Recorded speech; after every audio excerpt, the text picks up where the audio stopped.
Hey guys, this is John here in Los Angeles with the Alpha Channel update for Tuesday, August 20th, 2024. And today we have Aeon Flux number 3. Yeah, number 3. And here's the ad on the back. I've got a shirt. I should have worn it. I forgot. I'll wear it tomorrow for number 4. Anyhow, this one is pushes forward the plot. This is like a prequel to the movie, really.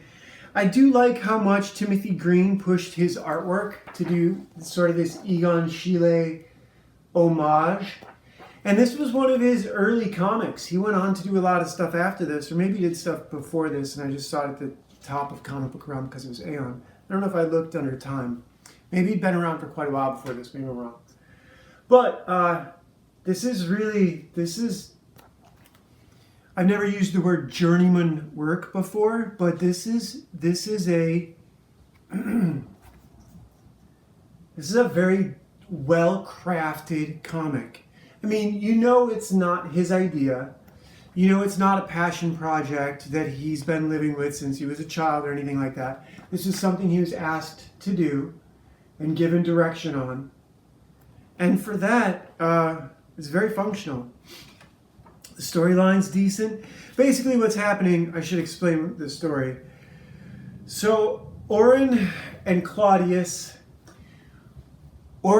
Trevor Goodchild are brothers. Trevor Goodchild is the guy from the cartoon who was the blonde who instigated a pandemic and then released the cure, and that was what he used to secure his political dominance. And in this one, they've outsourced the pandemic to an overgrowing sort of jungle, and a pervasive, invasive jungle that's threatening their city, that they have to set off these giant defoliation cannons every hour, which the citizens are annoyed by, but otherwise, you know. So they're looking for a solution to that. It's kind of an arbitrary, contrived problem, to say the least. And then the Monicans and the Bregnans. The Monicans are a terrorist cell inside Bregna. They're not an alternate nation the way they were in the cartoon.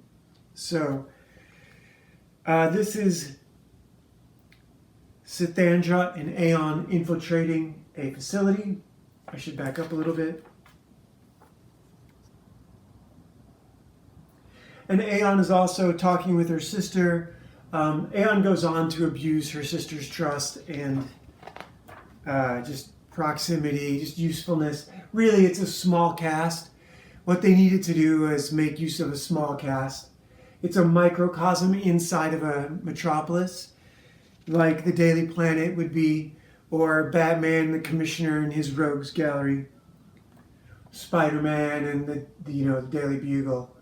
It's a way to keep things small while still having endless red shirt bad guys to attack and, defeat. There was an ad in one of these for an R.A. Salvatore book. I'm remembering it now, but I don't think there's one in this. The Drid Stewardin series is awesome. I think it was Forgotten Realms. I don't know why I showed you that ad for no reason. But I think it was a Forgotten Realms Dungeons and Dragons sort of spin-off. So Aeon gets shot here. She gets wounded. And she tells Sithandra to go on without her. And Sithandra demands the sample, and Aeon refuses. They were stealing the sample, by the way. They infiltrated that building to steal a sample. I'll back up and show you guys. Fucking around talking. So here, Aeon with the sound effects, which was kind of clever in the cartoon, and they used that in the first things here, where Aeon does her own sound effects. That's kind of a neat little character trait.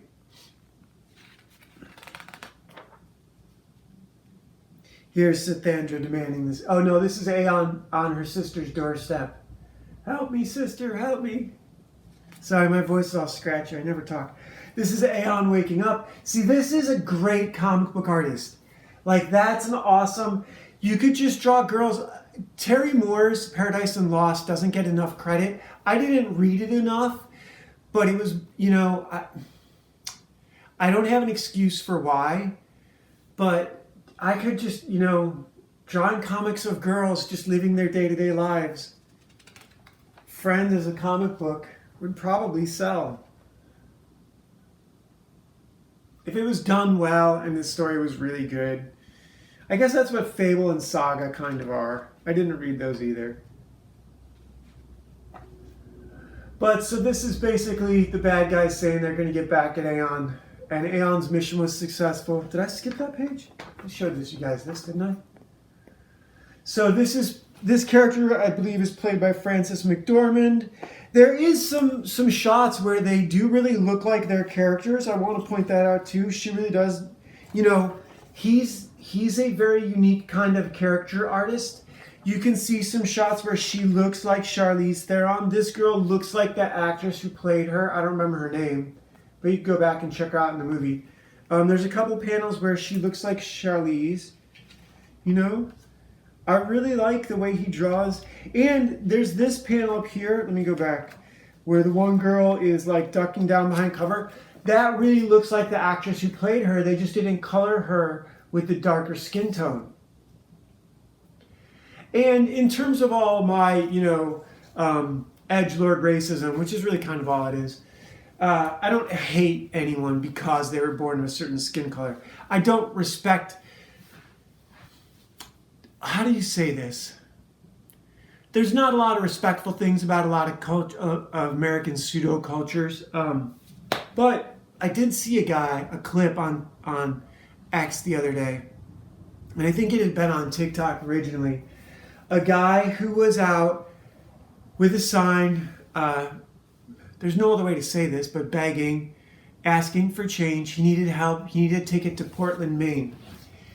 And he'd been out in this area for a few days at this point, and someone came out wearing like a road guard vest and a hat and like a jacket and a clipboard, talking to the guy like he was some sort of official, sort of county.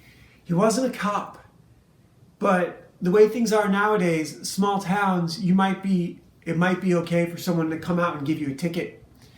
And this guy came out and said, "Hey, so what are you doing out here? What are you collecting for?" He had a mask on, and someone was filming him from over his shoulder. He had a mask, a baseball cap, a road guard vest, and he was asking this young black dude who was asking for help, asking for money. He needed a ticket to Portland, Maine, and he'd been out there for a few days. The guy explained, "I'm looking for a ticket to Portland, Maine. I'm a pro basketball player, and my girlfriend wasn't paying the lease on our place right across the street here, and she got kicked out, and I have nowhere to stay, and I have our game or our training starts in a couple days, and I just got signed." And so like he's living his dream, and his life is falling apart around him because the people in his near vicinity don't have their acts together. That's the world I came from. My parents didn't have their act together. You could not argue that I've had my act together my entire life. I've been working at it. But so here this guy gets his dream, and his girlfriend's life falls apart. The hammer comes down. They get kicked out of their place. He's got no way to get to Portland, Maine to play pro basketball. And this white guy comes out and is hassling him, asking him what he's doing out there with a camera. And he's like, "Well, you're loitering."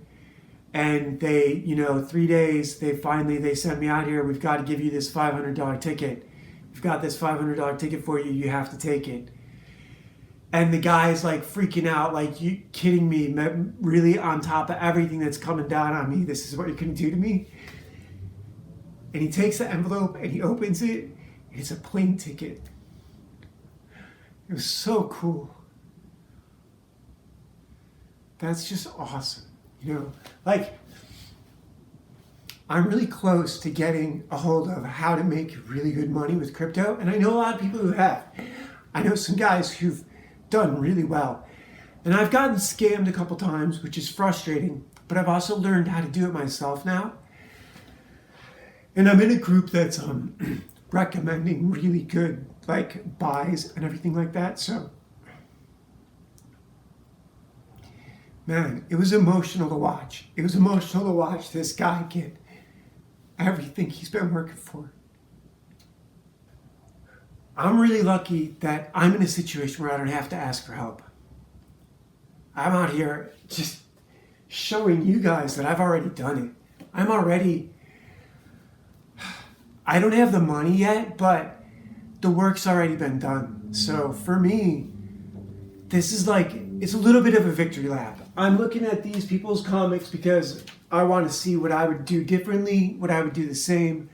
I watched a thing today about drawing fur that was really, really helpful in terms of some of the tools the pros use to get their final look on pencils, which can be really important.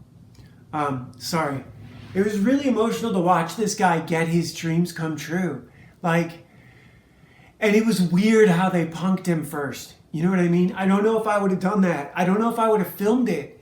Like the thing they say about don't let the right hand know what the left hand's doing. But then again, the guy who did this didn't do it for himself. He didn't put himself out there. He was hat, sunglasses, respirator mask, so you don't know who he is, which was really cool. They put him through some emotional turmoil to sort of put the audience through emotional turmoil. And the guy did not look like, the guy looked, you know, like,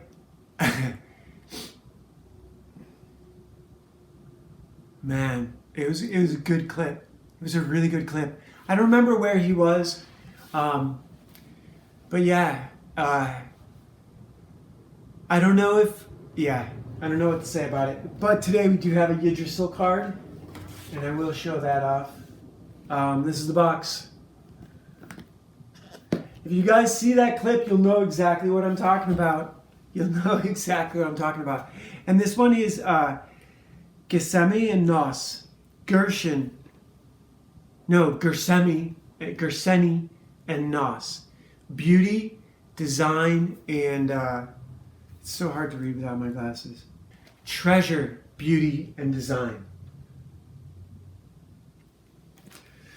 Sorry for getting so emotional about that, but that's really kind of, you know, honestly, the reason I'm out here, I wrote down this bit the other day, just as sort of an email to myself. Why am I doing this?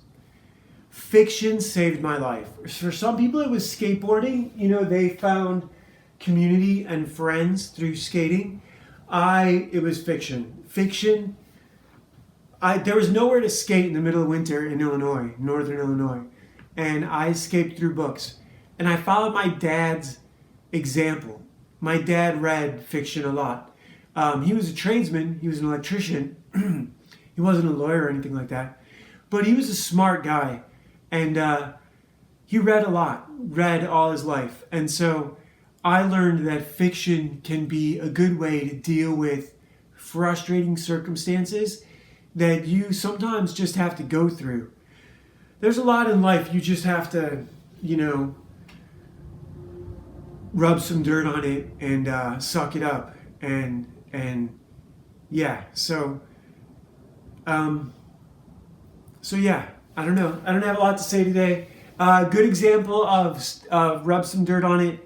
And part of the reason I'm doing this, Chad Caruso, about a year and a half ago, skated across the country.